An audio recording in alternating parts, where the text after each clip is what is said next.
나누도록 하겠습니다. 오늘 함께 살펴볼 하나님의 말씀은요, 사도행전 19장 21절의 말씀입니다. 우리 한 절이고요. 당신의 로마는 어디입니까? 라는 제목으로 말씀 살펴보기를 원합니다. 우리 한 절 말씀입니다. 같이 읽겠습니다. 이 일이 있은 후에 바울이 마게도냐와 아가야를 거쳐 예루살렘에 가기로 작정하여 이르되 내가 거기 갔다가 후에 로마도 보아야 하리라 하고. 아멘. 우리 좌우에 계신 분들과 이렇게 인사하면 좋겠습니다. 당신의 로마는 어디입니까?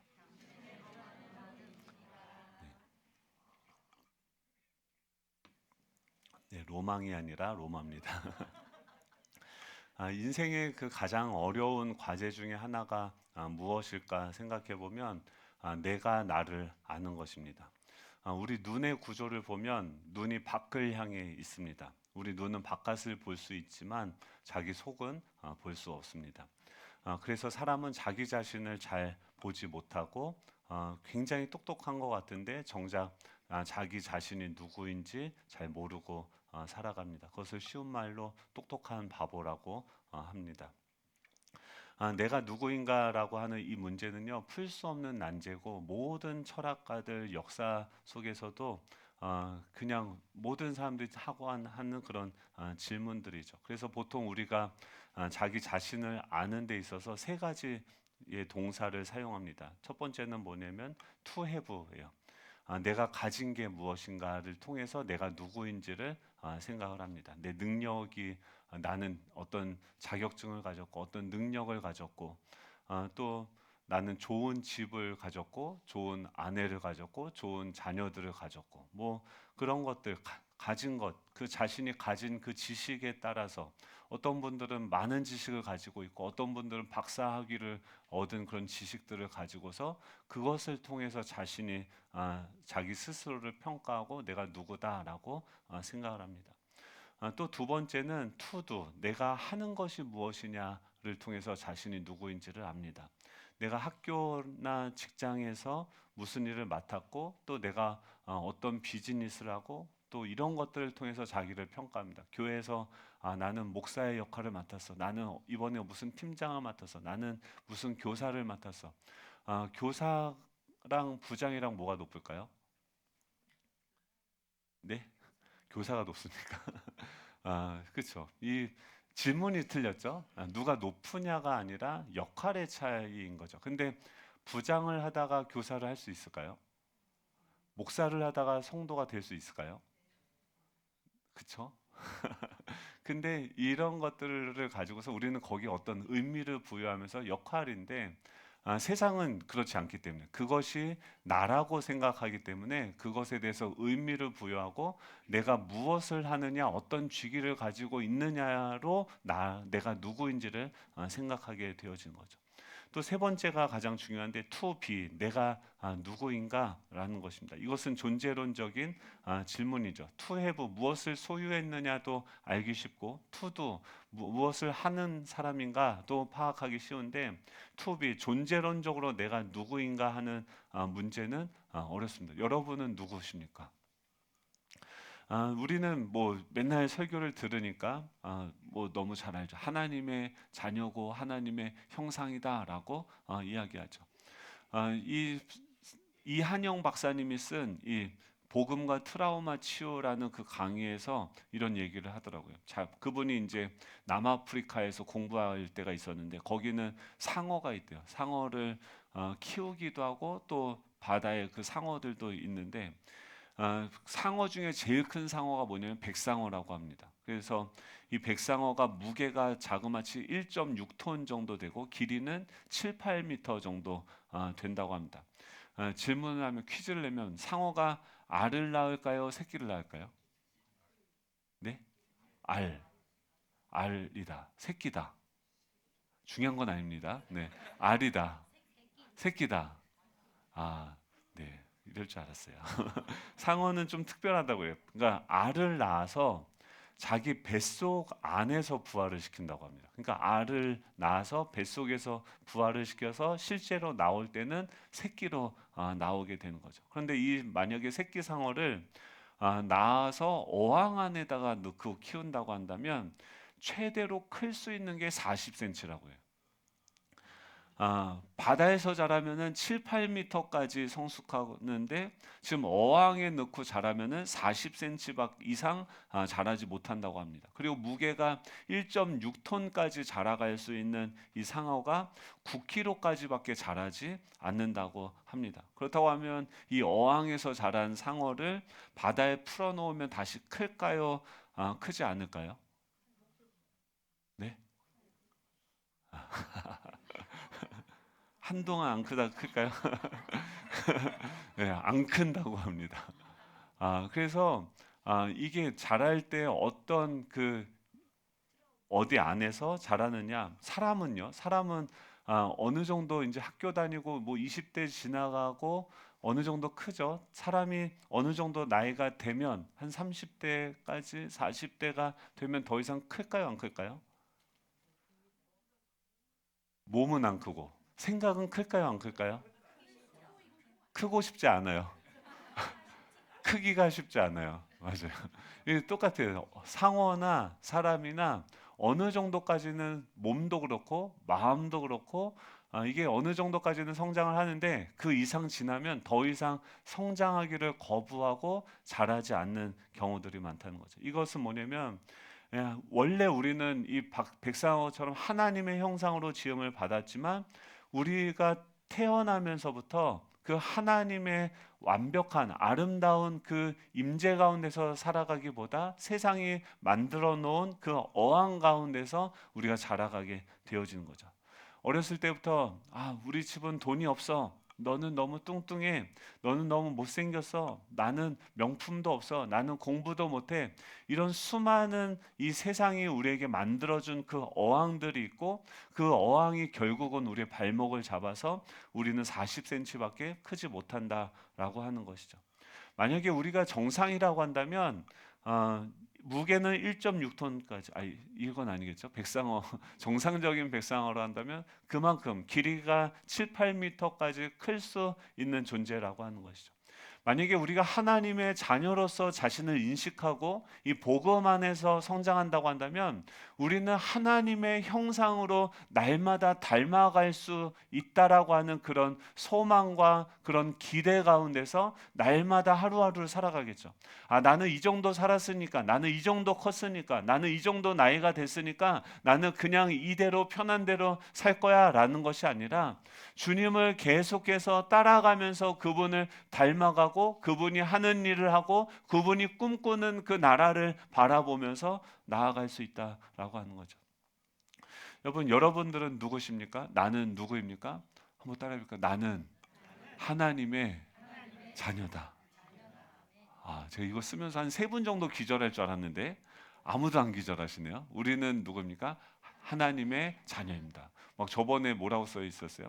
나는 하나님의 한번 따라해볼까요? 나는 하나님의 꿈이고 세상의 희망입니다.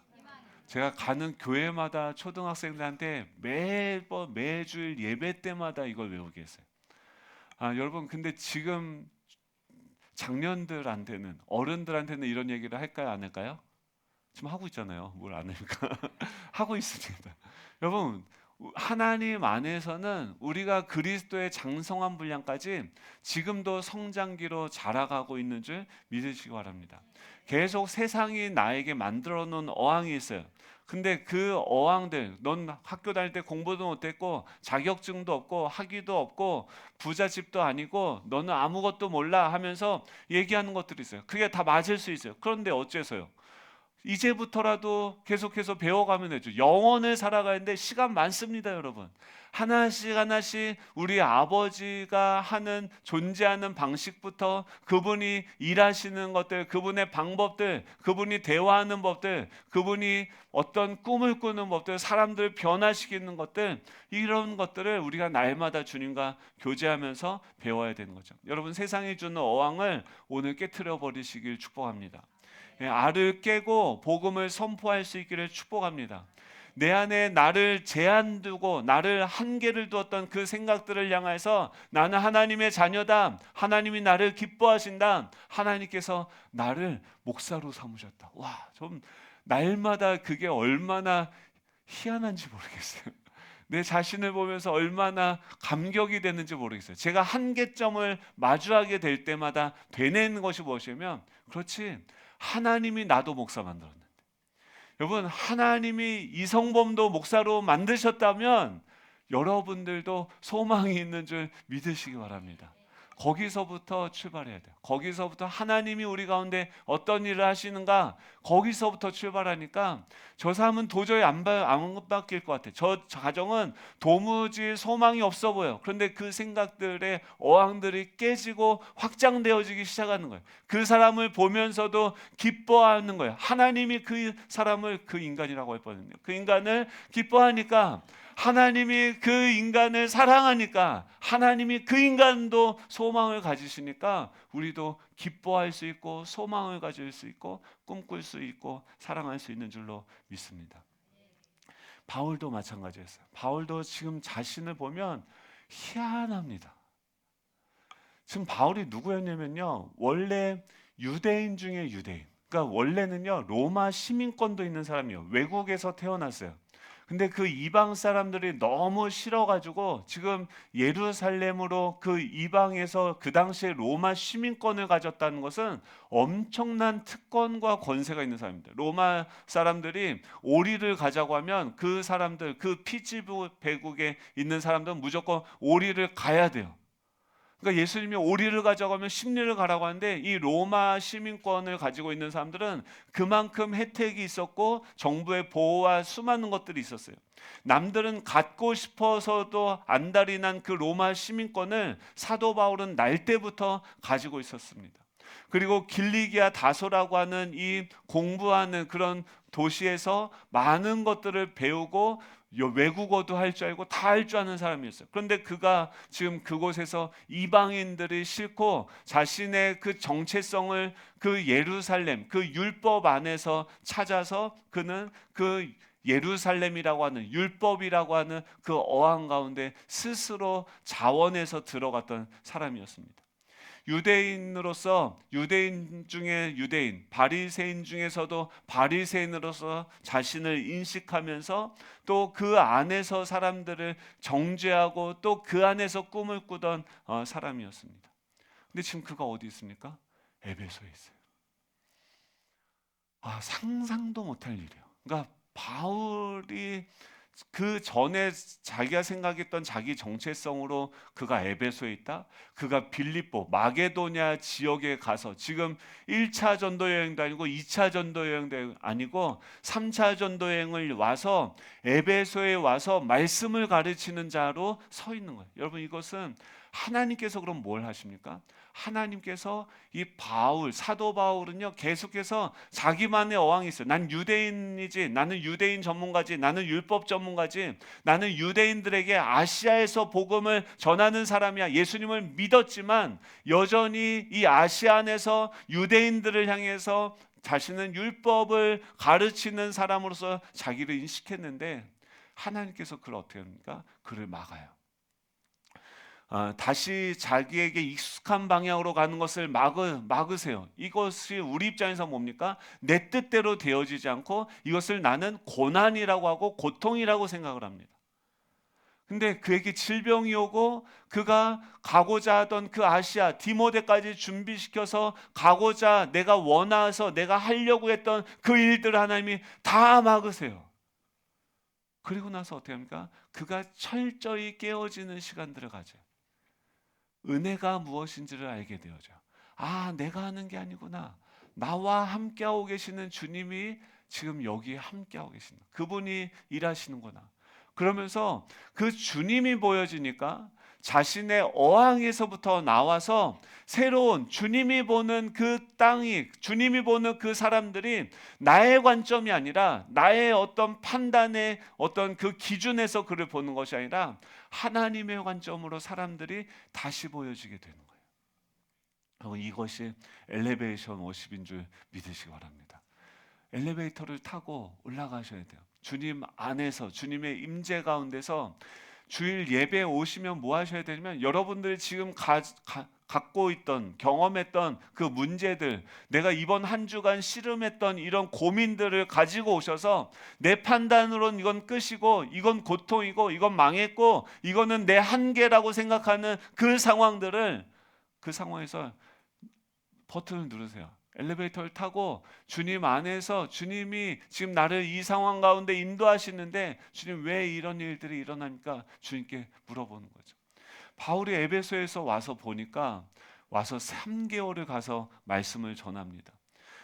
그리고 그 3개월의 그의 시간 투자와 그가 얼마나 열심히 그 가르쳤습니까? 그런데 3개월 동안 이게 짧은 시간이죠. 3개월 동안 한 분기 동안 자신의 모든 것을 쏟아부어서 가르쳤는데 그 결과가 무엇입니까?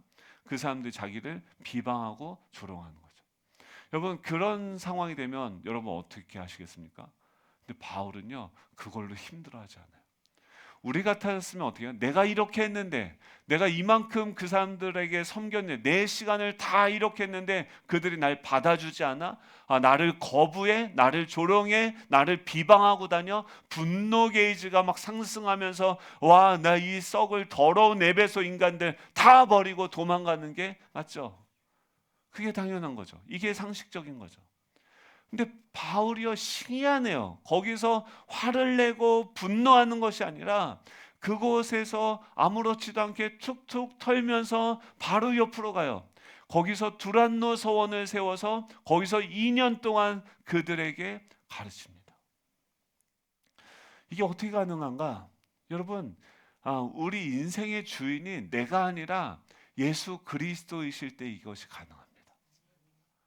내가 한 것이 나의 어떤 성과와 나의 어떤 성공과 나를 위한 어떤 결과라고 생각하면 우리는 분노가 일어나요. 근데요, 그 사람들은 누구의 사람입니까? 하나님의 사람이에요. 하나님의 일이에요. 망해도 누가 망하는 거예요? 하나님이 망하는 거예요. 여러분, 여러분들의 일을 남의 일처럼 볼 수 있게 축복합니다. 여러분들의 인생을 남의 인생처럼 볼 수 있기를 축복합니다. 뭘 그렇게 하나님의 인간을 가지고서 그렇게 하나님의 사람을 가지고 그렇게 씨름을 하십니까? 여러분 하나님한테 그냥 맡겨버리십시오.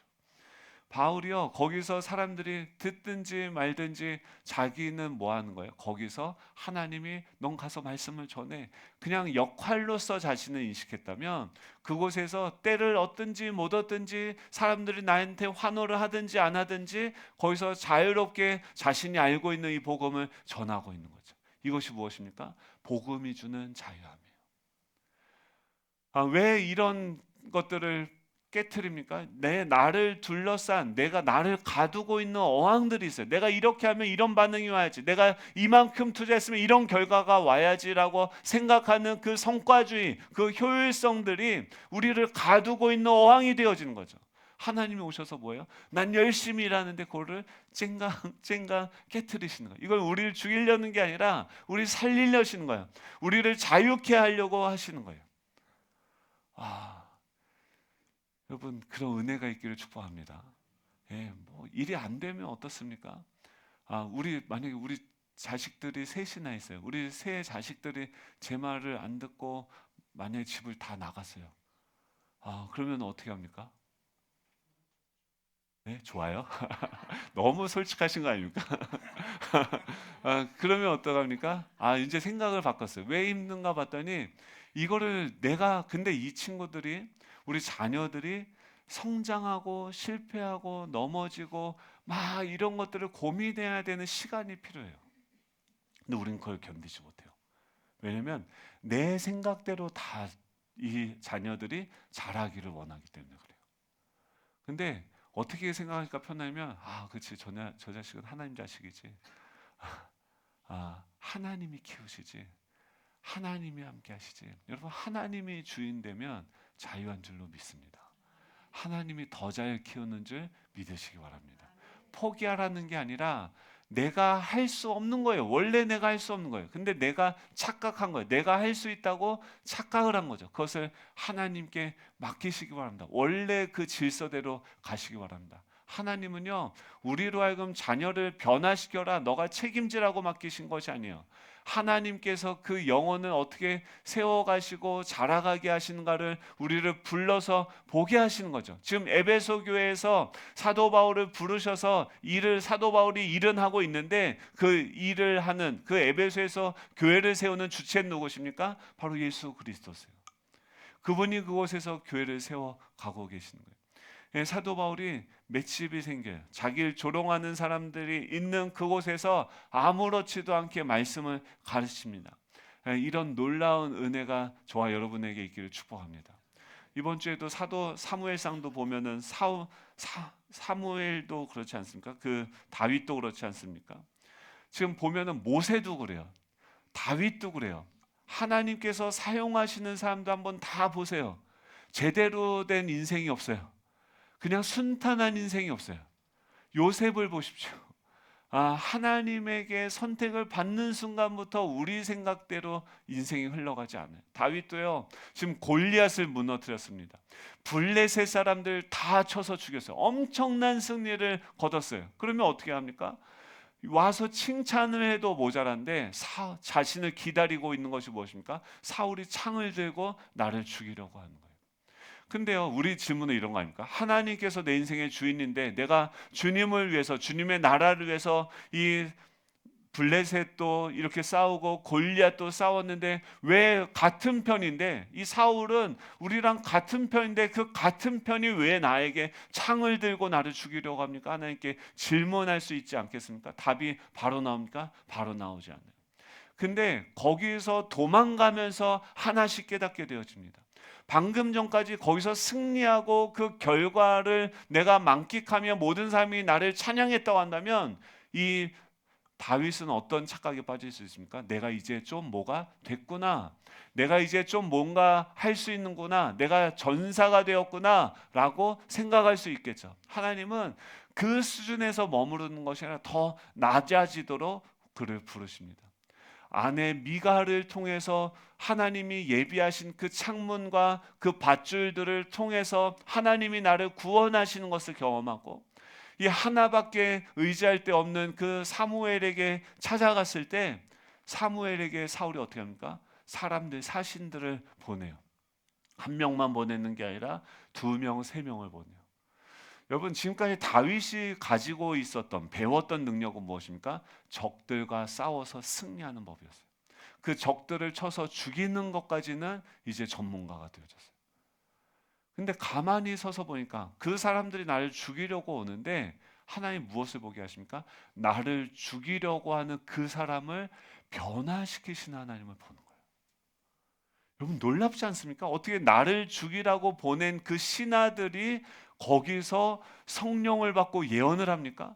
어떻게 나를 죽이려고 했던 그 사울이 변화함을 받고 거기서 예언을 합니까? 사울도 선지자라고 하는 그 말들이 어떻게 기록되게 하십니까? 이것이 무엇입니까? 우리와 함께하고 계신 하나님의 능력이 내가 아는 것보다 훨씬 크다는 것을 주님은 우리에게 말씀해 주시는 것이죠. 여러분, 그 하나님 안에서 내가 누구인지, 그 하나님과 함께 내가 동행하는 삶을 살게 되어질 때 우리는 비로소 우리의 어항을 깨트리고 나갈 수 있는 줄로 믿습니다. 힌두교나 불교는 어떻게 하냐면 무아지경으로 들어가라고 해요. 무아가 되라고 해요. 나 자아를 잊어버리라라고 이야기합니다. 그 경지를 뭐라고 하면 열반, 니르바나라고 이야기합니다. 자기를 잊어버려라. 너는 아무것도 아니다. 그냥 생각을 다 없애라. 비워라. 자기 그냥 내려놓아라. 이게 아니에요. 기독교는 그냥 비우는 종교가 아닙니다. 그냥 나눈다. 이게 아닙니다. 내 안에 무엇을 회복하는 것이요? 하나님의 형상을 회복하는 거예요. 하나님의 형상대로 내가 채우고 그분으로 나를 채우고 그분을 따라서 계속해서 명확한 그 모델이신 삼위일체 하나님을 바라보면서 내 자신이 성장하고 자라가고 우리 가정이 그 삼위일체 하나님께 맞춰져 가는 것이 우리의 비전인 것이죠. 사도 바울이 오늘 뭐라고 얘기하면 21절이죠. 같이 한번 읽어볼까요? 21절입니다. 시작. 이 일이 있은 후에 바울이 마게도냐와 아가야를 거쳐 예루살렘에 가기로 작정하여 이르되 내가 거기 갔다가 후에 로마도 보아야 하리라 하고. 여러분 지금 바울이 뭐라고 하면 이제 이 일이 있은 후에 뭐냐면 말씀이 흥왕하고 에베소에서 이제 에베소에 있는 헬라인이나 유대인이나 다 예수님을 믿게 된 엄청난 부흥의 역사, 은 5만이나 되는 그 종교 서적들을 다 불태운 완전히 도시가 불타는 거예요. 복음으로 불타고 부흥의 역사가 일어났어요. 여러분 그러면 어떻게 해야 됩니까? 거기를 떠나야 됩니까? 아니면 거기서 계속해서 이제 내 목회 사역은 이제부터 시작이다라고 하면서 거기서 시작해야 됩니까? 그 모든 위기를 극복하고 두란노 서원을 세워서 그곳에서 이제는 이 정도면 된 거 아닌가? 여기서 계속해서 사역을 하면서 계속해서 영향력을 키워가고 여기서 계속 어떤 업적들을 이뤄가야 되는 것이 맞는데, 지금 바울이 자신 안에 이뤄지는 거 바울은 아는 거예요. 이게 내가 한 게 아니라는 거 아는 거예요. 여기서 자기가 했던 건 뭐냐면 그냥 복음만 전한 거예요.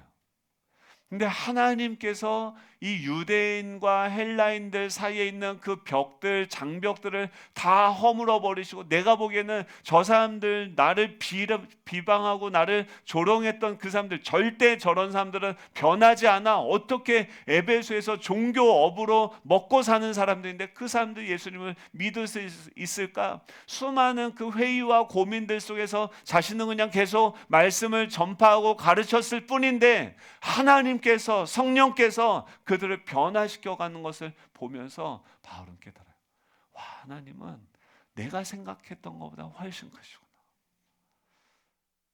와, 하나님은 이 에베소 사람들이 변화되어지는 것을 보면서 하나님은 이 사람들을 변화시켰다고 한다면 하나님은 그 로마 사람들도 변화시킬 수 있겠구나. 지금 이 예루살렘의 사도 바울이 그 로마도 가서 내가 봐야겠구나. 이거는요 사도 바울에게 편한, 사도 바울이 스스로 생각할 수 있는 비전이 아닙니다. 사도 바울은 로마라고 하면 치를 떨던 사람이에요. 이방인들하고 하면 그 본능적으로 온몸에 그 털이 솟으면서 끔찍히 싫어했던 사람이에요. 근데 그들의 심장부인 로마까지, 이제 거기서 더 나아가서 서바나까지, 그 당시 세계관의 땅끝이라고 생각하는 그곳까지 내가 이제 가야겠구나. 하나님이 나와 함께 하시면 내가 불가능한 것이 없구나. 마치 감옥 속에 세상이 나를, 이 감옥이라는 어항 가운데 나를 가두게 되어질 때도 거기서 주님을 찬양했던 것처럼 이제 그곳에서도 내가 하나님을 예배해야지. 여러분 이게 무엇입니까?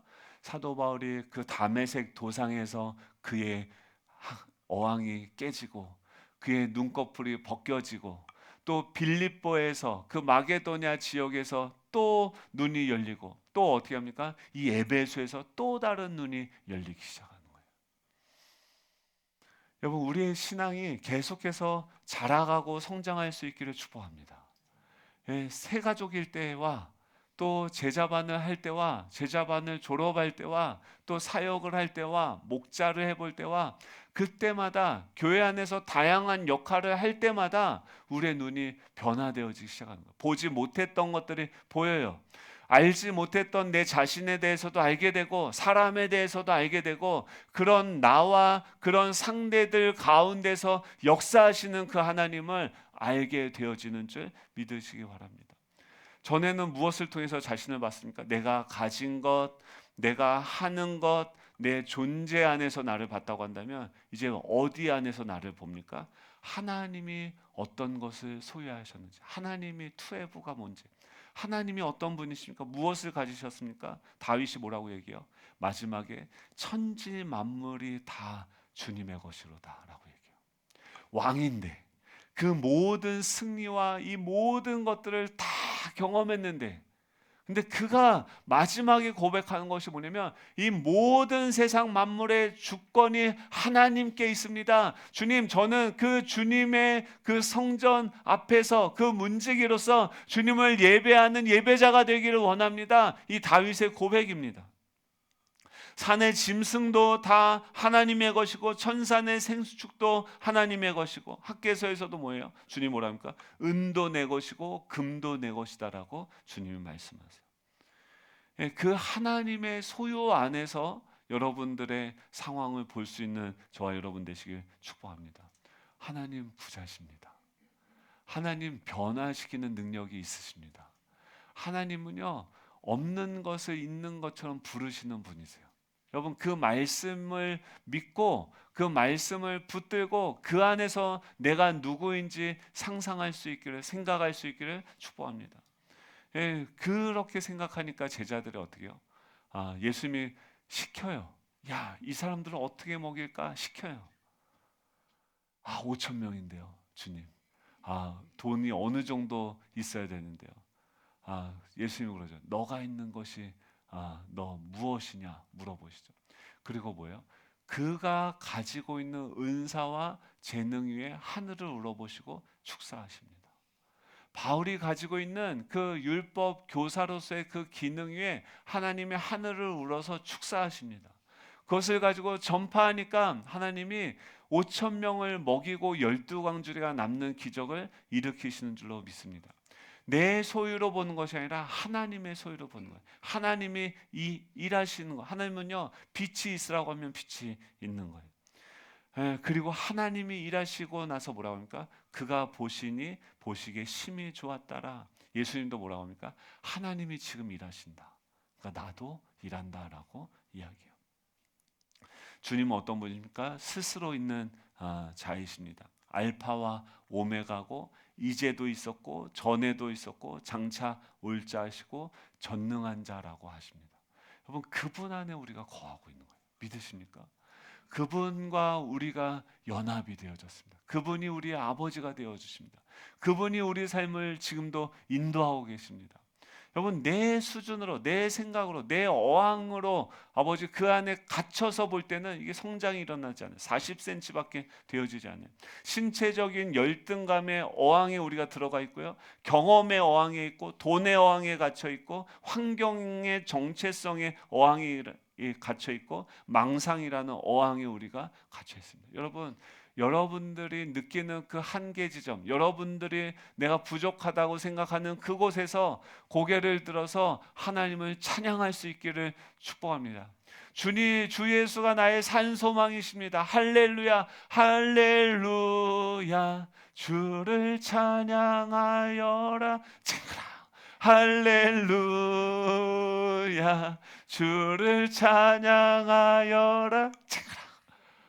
그 깨지는 그 어항이 깨지는 그 소리가 얼마나 아름다우신지 아십니까? 여러분들이 찬양할 때, 주님의 이름을 선포할 때, 그 주님의 이름으로 나도 로마를 보아야 하리라 라고 도전하게 되어질 때, 여러분들을 묶고 있는 그 어항들 다 깨어지는 줄 믿으시기 바랍니다. 한번 깨트려 볼까요? 다 같이 일어나셔서 우리 주 예수 나의 산소마, 우리 찬양하고 나아가도록 하겠습니다.